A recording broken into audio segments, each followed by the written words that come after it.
Hi, I'm Zara. And I'm Faith. And we would like you to Sit down with us every Wednesday. So we're back with more DMs.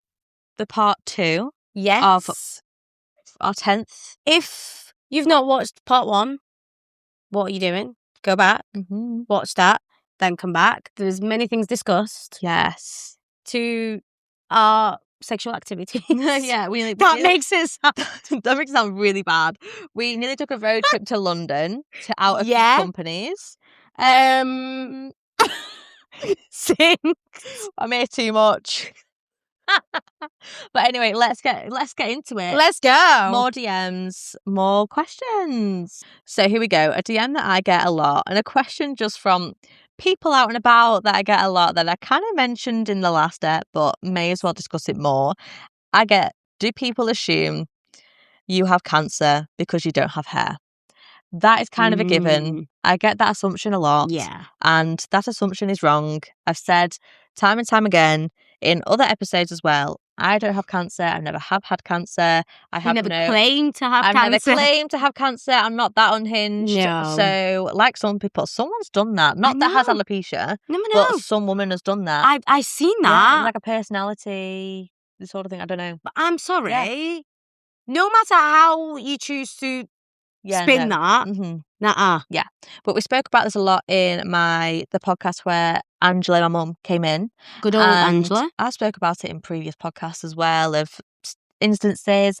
My last instance would be the Tesco's. I was in Tesco's on my way to a photo shoot of all things. Yeah. That was my pit stop to get a coffee that burnt my mouth. It was well hot. But anyway, as I was getting this coffee, an old man piped up and was like, "Oh, hi, love. Are you all right? Have you got cancer?" And he was an elderly man, bless him. And there is more to why he had this assumption. So this is where I don't mind the assumption. Yeah. And I know we've discussed this, and I've said it before, but like, even if he did, why would you ask? Yeah. So, but obviously I say, no, I'm all good. And again, like he did the head tilt, like, oh, like, you're still bald though. Yeah, I am. I'm thriving though, mate. And I literally put my thumbs up and went, yeah, but I'm off to a modelling shoot now. Like, I'm all good, you know. Money's coming in. I'm all right. And then he goes, oh, no, like, sounds great, love. And he had a joke and a laugh. And I said, oh, are you okay? And he goes, yeah, I'm And then he did say he's going out later in the week to celebrate him being cancer-free. So this is where I'm like, I understand where the assumptions come from. Okay. And then I understand why you've piped up and asked So he wasn't just being nosy. No. Right. Well, that makes a difference. Because the majority of people are just nosy and have no filter and just want to ask me upright. But I get a lot of this as well if people in the past have had cancer or known someone with cancer. They then ask me if I have cancer, and they don't necessarily see it as closure, but definitely find a rapport, relationship connection there. So I understand why they ask. Bit in bizarre that sense. Still though. Yeah, a bit bizarre still, but I have more patience for those individuals rather than the ones that are just curious. Yeah. So yeah. So that's my idea. Love that. I mean, I don't, but yeah. So, but that's the answer to that question. I get that assumption a lot, people. Yes. And now I'm bouncing the DM over to you, Zara. So someone's asked, again, thank you for these questions. I get this question a lot, actually. It's, what's something like people do that they think that is like, it's helpful, or like they're doing it out of respect or whatever, but actually isn't helpful? And the question might shock a lot of you, but for me personally, what actually isn't helpful is helping me before I've asked for help. Oh, like just always assuming a person in a wheelchair, a woman in a wheelchair, is just a helpless damsel in distress. And don't get me wrong, I am helpless sometimes. Like I said in the previous episode, like it would be great to be able to reach the top shelves in Sainsbury's, Tesco's, what have you. But I'm not in constant need of help. Yeah. If that makes sense. So yeah, I've had like previous episodes, we've talked about people pushing me in the streets thinking they're being helpful, or people just like, outright pushing me. Like I've had people pushing me at nights out. Like not friends or like people I'm with, But like literal like strangers, I'm like, oh, let me just help you there. I'm sorry. If I touched you or pushed you, you'd smack me into next week. You're not violent, especially but on a night. No, I'm not a violent person. But on a night out, especially, you just you have your own space bubble, and you don't touch. You don't touch other people. The whole helplessness being the synonym of a disability thing, we need to get rid of it. Like, I'm sorry, it's 2026. Yes, disabled people, majority of them have carers, which kind of initiates we are helpless.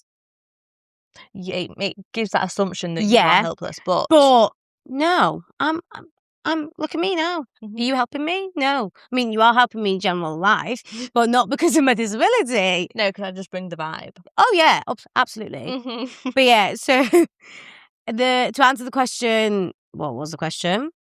What's something that kind of seems helpful? Pushing me, or like assuming I need help. It's if anything, one, it makes me doubt my own abilities, and two, it makes me feel like what are you doing? Like, it makes me feel disrespected in a way. It's really weird. I could imagine it would make you feel less independent. Yeah, when you are very independent and you go about your normal day, but then one person can just almost use their power above you. It's just like a power. It's a weird one because, like, on the surface, it sounds great, like someone like helping me do this, but it's like, ask, just question it. Do you need help? Don't just do it. But I think one thing that comes under assumptions a lot was another question that I got. It was kind of similar. I think it's the assumptions, like people assume they can ask these questions or assume they can just, take over. So this DM is, what is one thing you wish strangers understood about your alopecia before they stare or ask questions? Ooh, that is a hard question. So one, please don't stare. Oh, do you know what? Amen. Because I'm sorry, like, amen. If I was in a circus, I would be in Cirque du Soleil, and you can stare. But I'm not a circus freak, so please don't stare at me. Can we just put "please don't stare" at the tagline on the top? Because I don't know in what world. Because in my mind, I'm like, you've admired, now move on. Yeah, like I've had instances at the gym, literally at the weekend. I was like in mid-set, bearing in mind, okay, I get it, I'm a wheelchair user doing a squat, like it's interesting. But yeah, look, be on your way. You don't need to. Genuinely, like I said in the previous episode, 20 squats, midway through 20 squats, I'm like down, come back up, this guy's staring. Go down, come back up, this guy.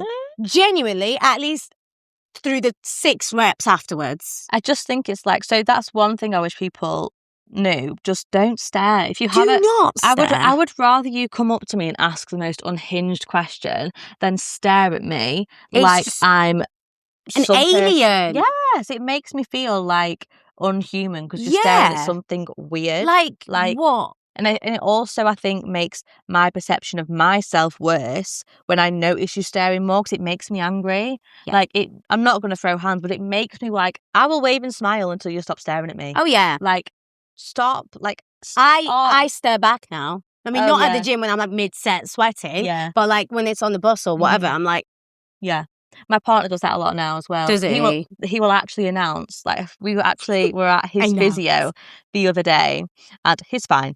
We walked into the waiting room and he went, wow, a lot of people are staring today. Oh! He announced in the room. Love that. But this boy doesn't care. Like, I'm like, love that. Like, hey, you can't say that. He went, I will say whatever I want. And I'm like, you know what were people's reactions? They just stopped staring. It works. Because I'm like, but I'm like, but I'm like, at the same time, love that. Just, so I wish people that. And then another thing, what was it? Before they ask a question, repeat it in your head first. Yes, fact check it. Like, just be with yourself for a minute. Just think, do you actually need to know? Yes. Are you genuinely being curious or rude? Or What is the reason for this question? Yeah. What is the reason? So someone actually said to me a few months ago now. So they said I look like a pixie, like with my haircut, my hair loss, lack of hair. They said I look like a pixie, and I grew up with that Barbie versus Pixie Dolls film. Oh yeah, don't know what it's called. Obsessed with that film. Oh yeah, yeah. And so I was Good like, one. oh, pixies are quite cute. All right, I'll take that. Thank you. And then she continues and go, yeah, you've got a really nice skull.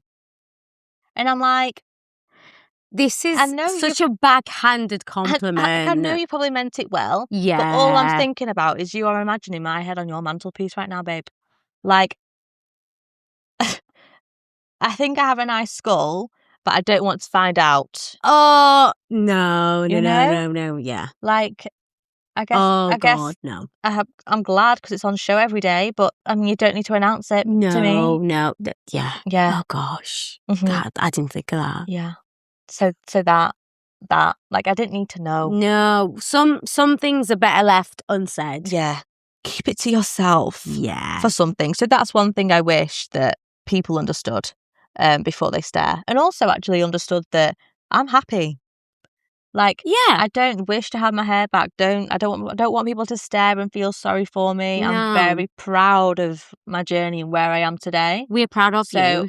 Thanks. Oh, thanks. So I think overall, know that I'm well, thriving. Yeah. We're good. Loving life. That was really mank. Loving life. Loving life. We are loving life. We are. So got another. Next question. So one thing I get asked in real life, as well as like on DMs today as well, is one, like, how have I got the confidence just to live my general life? But also, this question more specifically, how did you get comfortable talking about your condition so openly online? And this was an interesting question that I thought I got, because I don't think I've ever fully talked about my actual condition online. But I guess, like, putting myself out there, being a wheelchair user, that's seen as me putting my condition online, I guess.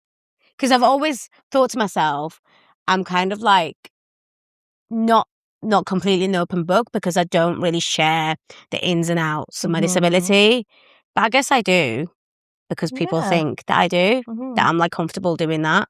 But yeah, so how did you get I think that relates to you as well, I would say. Yeah, so I guess outed my alopecia properly online.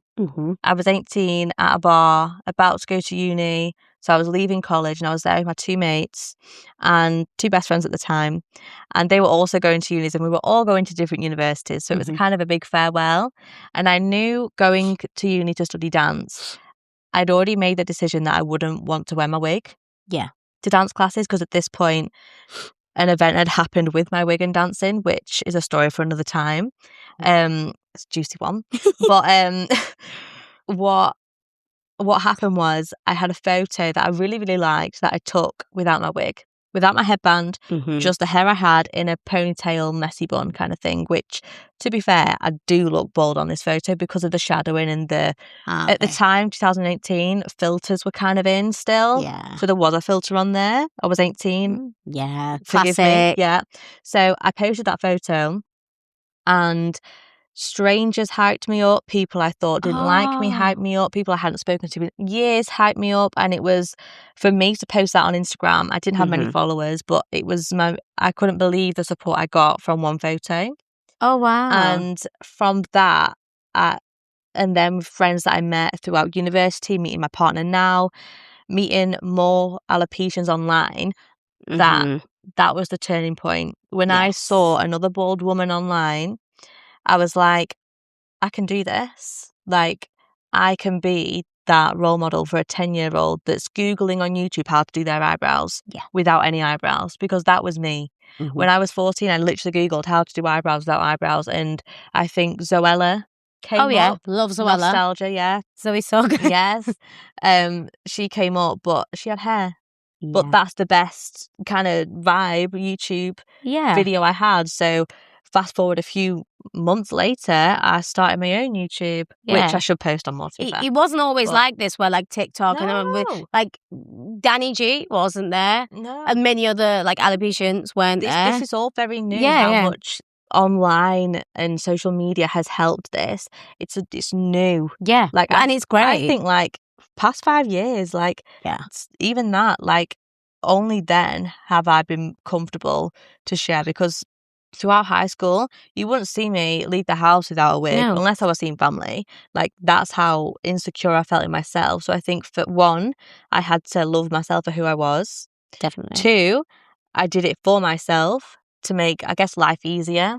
My I guess, motivation for posting it to Instagram before I went to university was so when I meet people at uni, if I was in my wig or if I was in my headband, or if they could see my hair loss, they would most likely share Instagrams. That's what would happen. They would then stalk me. Yeah. As you do when you meet someone new, you normally stalk them. We've all been there. We've all done it. They would then see my story. Right. So was my motivation behind it. My story was there for people that wanted to know more about me. Yeah. And because I put it out there, I knew how to articulate my words. Yeah. I could then more easily talk about it to a stranger if they did. I love that. It's so interesting because for me, I didn't really have that like a moment in terms of like, so for example, all my baby pictures, all my high school pictures, wheelchair is nowhere to be seen. I just always thought it just doesn't need to be included. Yeah. It just, out of sight, out of mind. I think that was the tagline of me growing up. Wow. Outside, out of mind. And I think to the point that my first ever person that I followed who was visibly disabled was during COVID. Oh, wow. And I was like in my 20s at that point, so very late in life. Obviously I'd been like part of like wheelchair basketball groups. I'd been around disabled people, but not seen it as like an online presence until I actually followed Chelsea Hill, who is an American influencer, I believe. She's great. If you don't know her, go check her story out. But I was never one of those people. I was always into like the likes of Zoe Sugg, and I wanted to do that whole like influencing thing, and I dabbled in it a little bit, but I didn't want to do it. I didn't feel comfortable putting my disability forward. And to be here now where like my disability is part of my story. It's not like I've not made it my personality, don't get me wrong. It's still part of it, but like I'm addressing it rather than hiding it away. Yeah.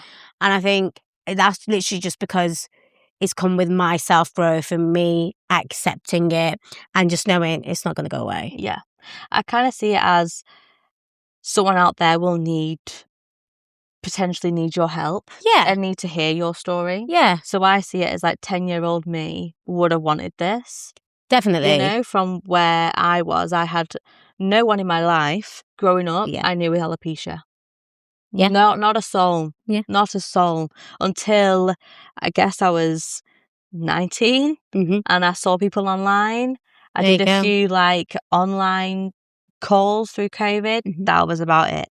I knew nobody else with alopecia. I think the first alopecia individual I met is called Jess Newman, I think. I'm really sorry if I got her name wrong. But she does like fashion online and clothing fashion. And we met at Cheshire Fashion Week back in, I want to say 2019. I feel like it was before COVID, but it was that long ago. Testing your memory here. Yeah, like, and that, was it before COVID or after COVID? I was bald, I know that. So, but yeah, and that was the first time I saw another bald woman, and I was like, oh my gosh, there's more of us. There's a whole group. Else. But there's a lot of us. That day was the first person I'd actually met someone else bald. Oh. You know, and then obviously that has now grown to more people online that I've met. But yeah, I think if you want to post anything about your condition or something personal to you, you need to accept it and love it first. Yeah. And don't feel like you doing it for the views. Yeah, no. That's not how you get comfortable. No, it's not, honey. You can't do it for the views or the likes or the comments. You do it for yourself. And always remember, you can't, this is going to sound scary, but you can't take back what you've put out there. So genuinely just put out what you're comfortable with. 100%. Because I follow a load of people, or like I see a load of things on social media, and it's like really intimate and like really private stuff, and I'm like, Jesus Christ, like, are you really confident? Like, it's even when people like, I mean, good on you for doing that, like, you do you, but like when people do like birth vlogs, and I'm like, Jesus Christ. Yeah. It's like I enjoy, it's lovely that people document that. Yeah.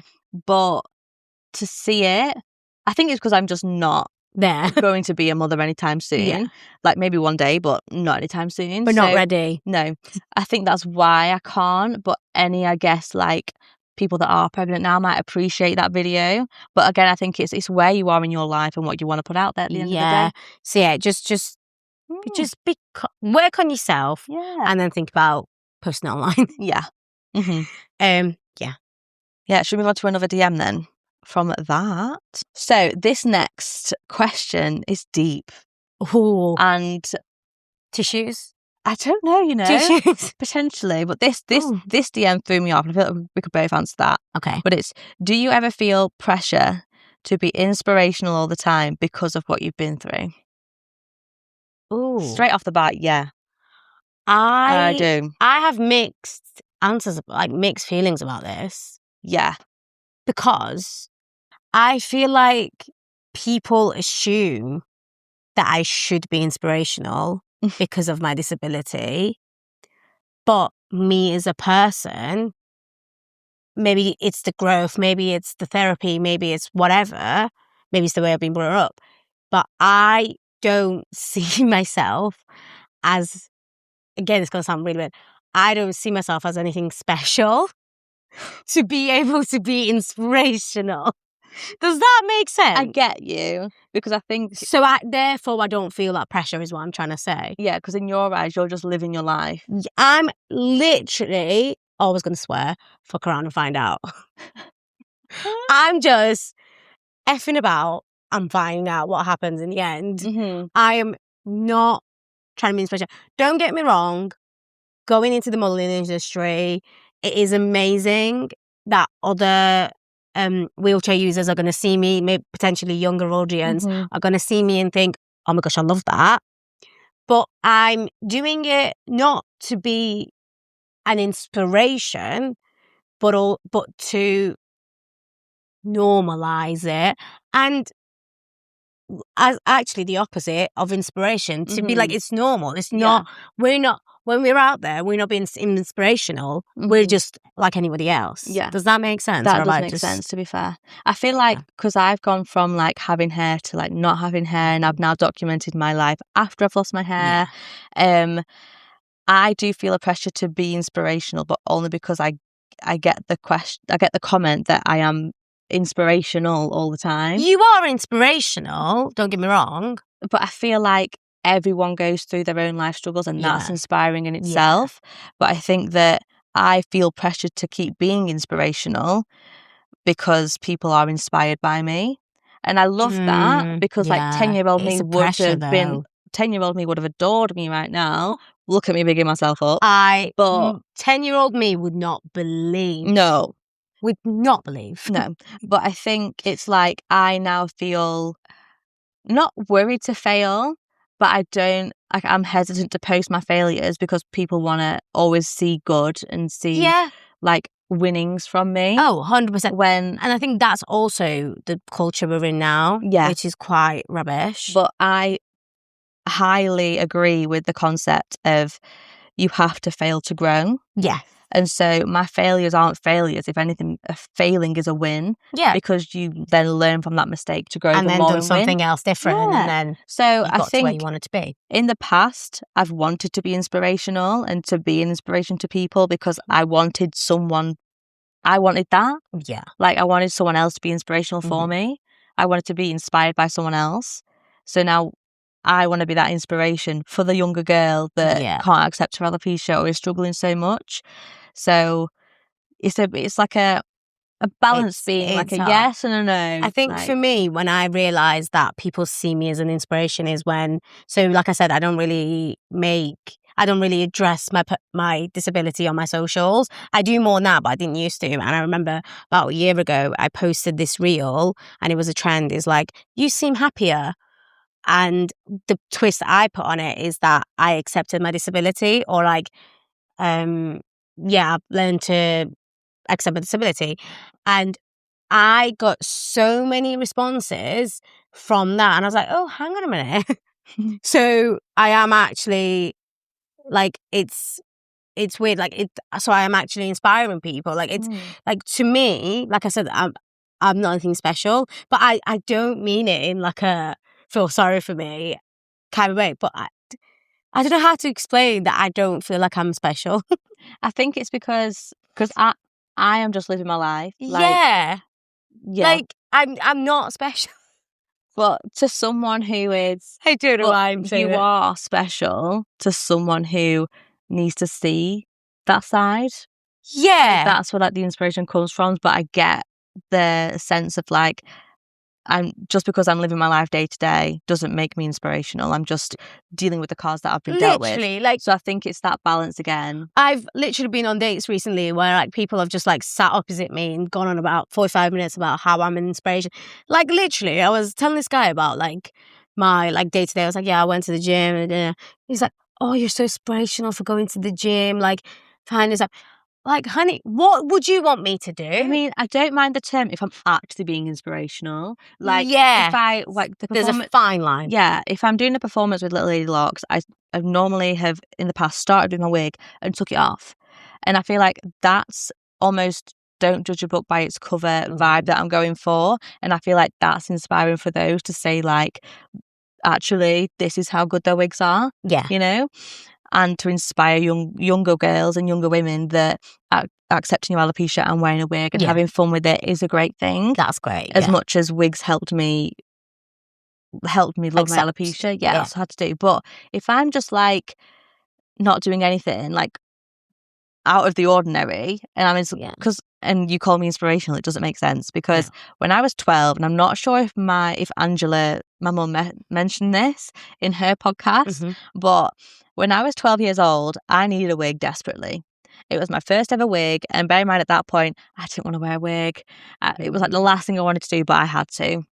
And we went to the dermatologist, which is very wrong. If you have alopecia, go to a hair clinic, go to a hair specialist, because it's not a skin condition, it's an autoimmune condition.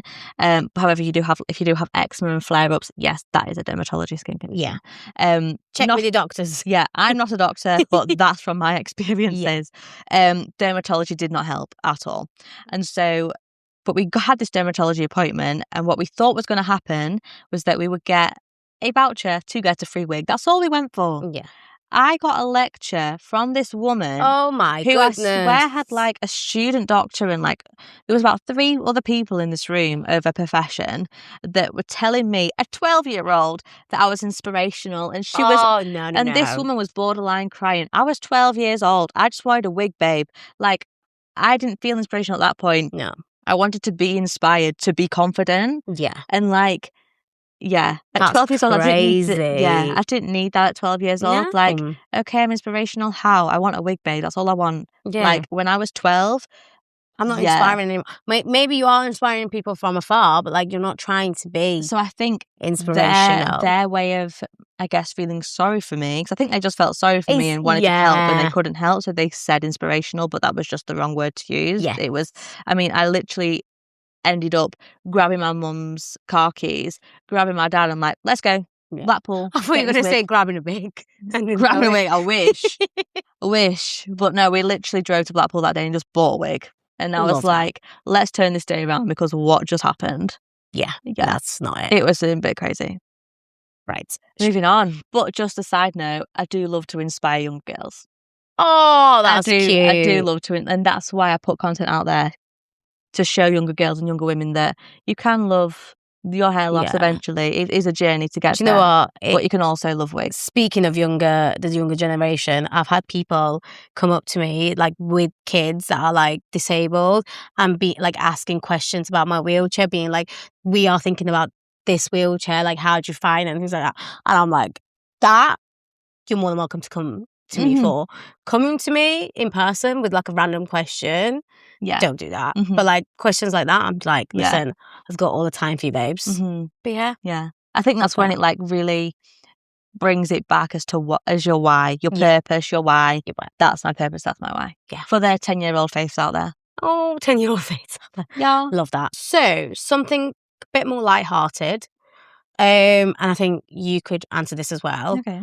And someone's asked, can you talk about a moment or somewhere where you felt really included, as opposed to the previous episode where I've talked about a place I was completely excluded from, to the point I was not even let through the door.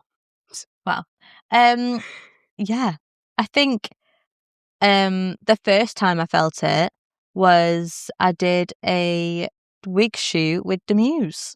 And everyone there, we were just trying on different wigs, and it was to launch her eyebrows. And loved it.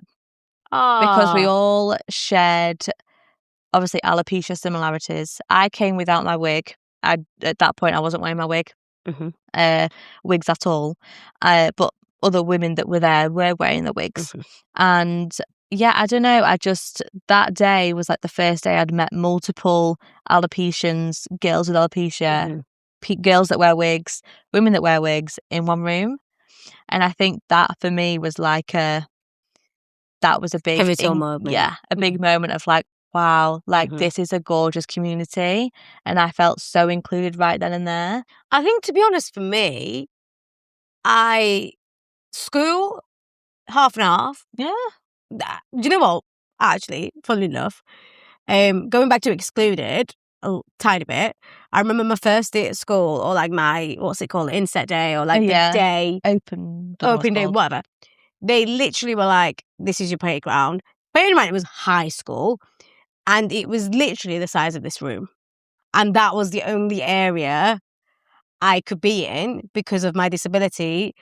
And I had a support worker, but also, And I was like, listen, love. This listen, love keeps coming back. I was like, listen, love. Listen, love. I don't know if you just realize what you just said, but there is no way you could keep me in this confined space. Why was it only that space? Because otherwise it would be like, oh, it'd be the field and like the people playing football. There's the dangers of the football hitting me head. Apparently. And it was just like, this was the only safe space to be bubble wrapped and just sit. Love. Wow. Okay. So obviously complained, and they were like, yeah, you're right. And I was like, yes, I am.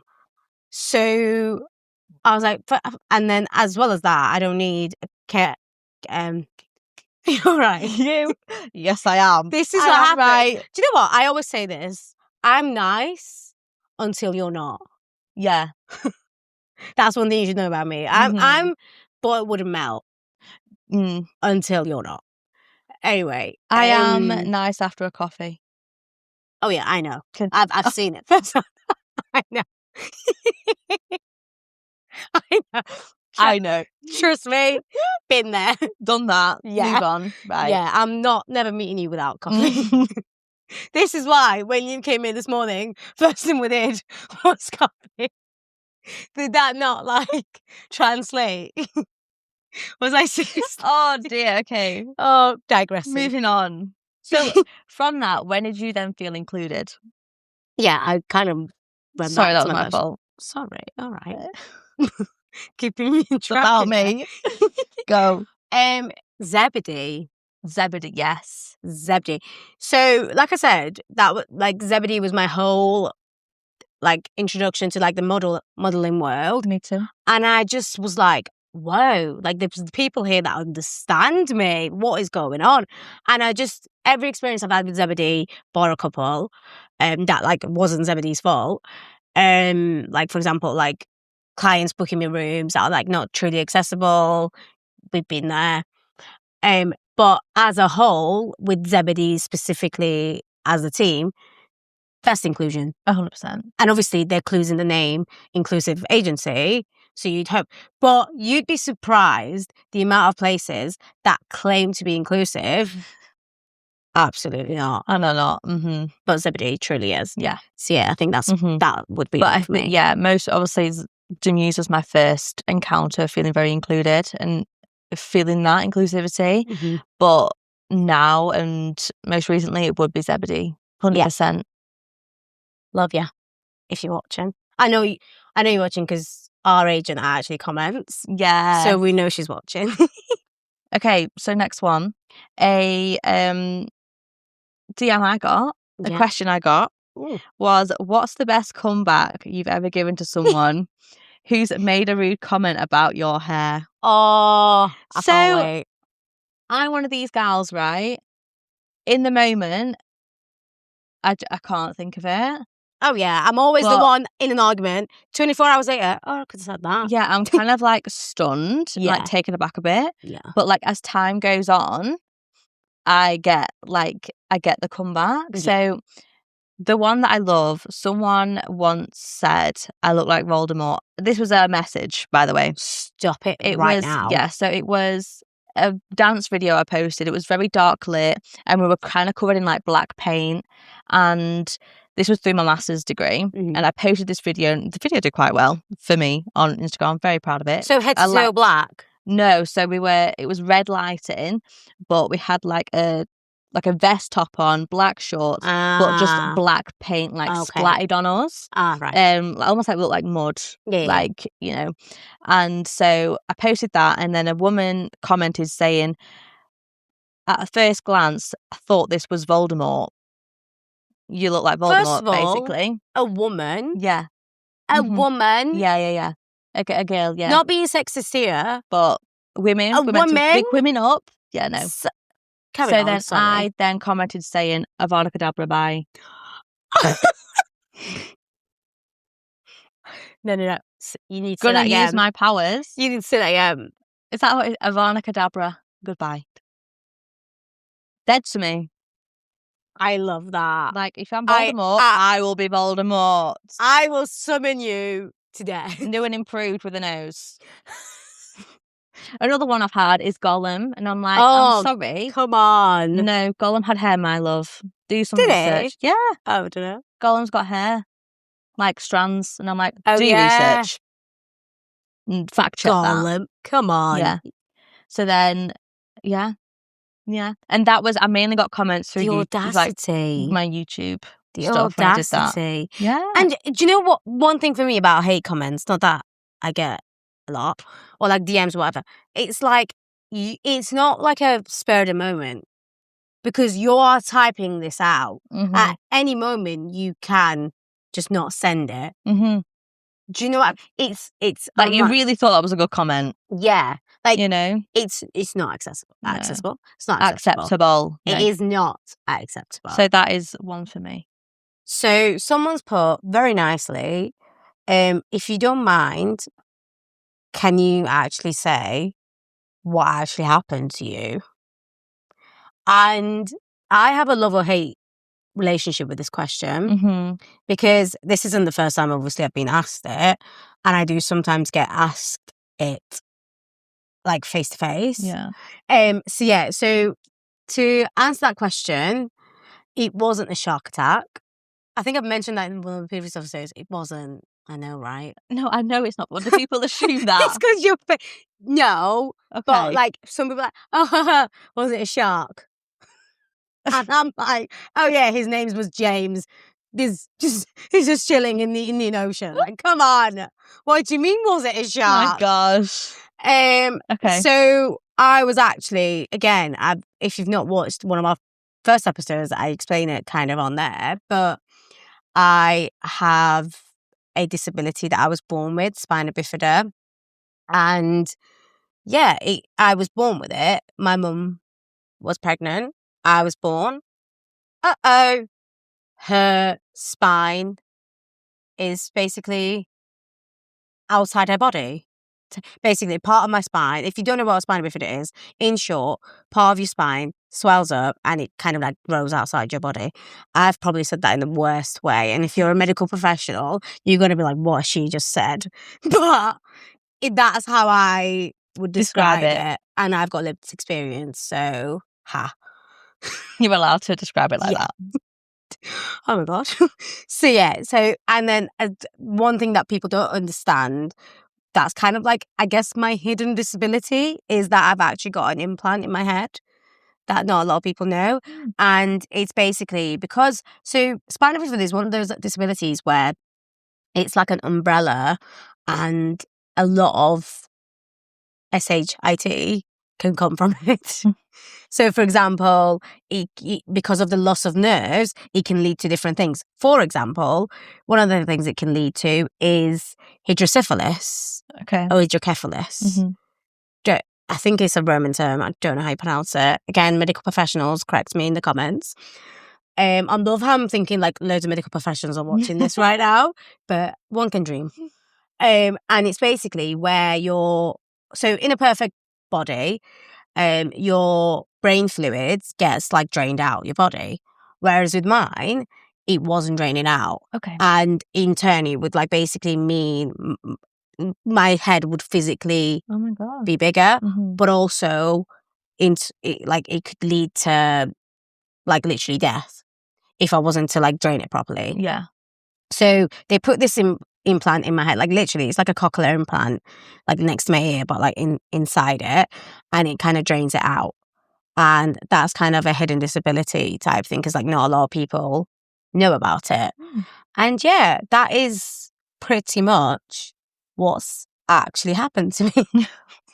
So yeah, no shark attack, no car accidents, fortunately. And I say fortunately because maybe unpopular opinion or like unpopular thought to have, but in the most weirdest way, I'm actually glad I've not known any different. And this might be hard for some people to understand, but it's because I don't have anything to compare it to. Yeah. Like sometimes I say, like, we've talked and I've said, like, I would like to know what it feels like to run. And I've said it to my friends, but I would have thought it would be 100 times harder going from knowing how it feels like to run and then not being able to, than to never knowing what it feels like. Yeah. And I think, if you get it, if you get it, and if you don't get it, you don't get it. It's one of those. Yeah. Yeah. So yeah, that's my personal question. I think that wraps up my... Really? I think I've got one more, which we can both answer actually with this one. Ooh, hit me. So my last question that I got was, if you could go back and tell your younger self something about your journey, what would it be? Ooh, love that question. Do you want to go first? Am I going first? It's up to you. If I were to sum it up in a sentence, I would say, trust the process. Trust the process. That's because a good one. My journey really has been a process. You know, I've done the looking at myself in the mirror and crying. I've done the wanting to rip my hair out, you know, pull my bun out for dance class. Done it all. You know, I've done the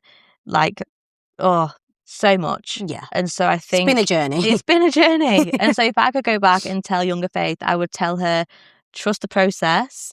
And not that everything happens for a reason, but obviously we're at the other end of it now, where we can see the pot of gold at the end of the rainbow, and we're at the end of the storm kind of thing, light at the end of the tunnel. That's how we're feeling. So I think there's going to be a lot of lows, but there's so many highs that are unbelievable, that are experiences that I would not have had if I did not have alopecia. Do you know what I'm thinking about? Imagine like we're doing this in like 10, 20 years time. We'll be thinking, what would you tell your 20-year-old self? Oh my gosh. Oh my God, I'm not ready for that. I'd be telling myself to stop drinking coffee. I reckon we'd still be doing podcasts. Potentially. Old and grey. No. Go on. I think, this is going to sound weird, but I will kind of explain. But maybe nobody cares. Nobody cares in the best way possible. I like that, actually. Because I was because obviously my disability is visible. So I was very aware as I got like from 10 onwards that I what looked different. And it kind of stopped me doing a lot of things. So, for example, in the summer, it'd be like the heat. Obviously, I live in the UK, so it can't be like 40 degrees. But we had the odd heat wave, all right? So, like, it'd be hot, and I wouldn't wear shorts because at that point, I was always wearing leg braces. So I was like, oh, that doesn't look right. I don't want to show my braces. But nobody cares. Like, people, I used to think people are staring. It's not right. Nobody cares. Yeah. Honey, 10-year-old you, nobody cares. Literally nobody cares. Yeah, I think this is one thing I loved when Kai came on, that he said that everyone's living their own life. Yes. Like their mundane, normal life. You know, you are maybe like a 0.5% out their day if you walk past them. And so don't get me wrong, like as a child, as like a 10-year-old or a person going through high school, primary school, whatever, I was given the odd comment that probably contributed to that. So, for example, I had one time this guy being like, oh, wheel away in the middle of the playground, which, low blow, mate, low blow. But nobody cares. In general, nobody cares. No. You do you. You do you. I'm loving that. As a whole, you do you. Yeah, do it. Anyway, thank you so much for listening to our DMs, our questions. I loved it. This is our 10th, 11th podcast now. Part 1 and part 2 done. Yes. Thank you so much for watching. And this isn't going to be like the end of like answering any questions. If you do have questions, please let us know. Well, we can like talk about it in the podcast anytime. It's not just going to be like, this is it, we're done. We're open books, honestly. Yes. Yeah. So yes. We'll see you next Wednesday. Bye.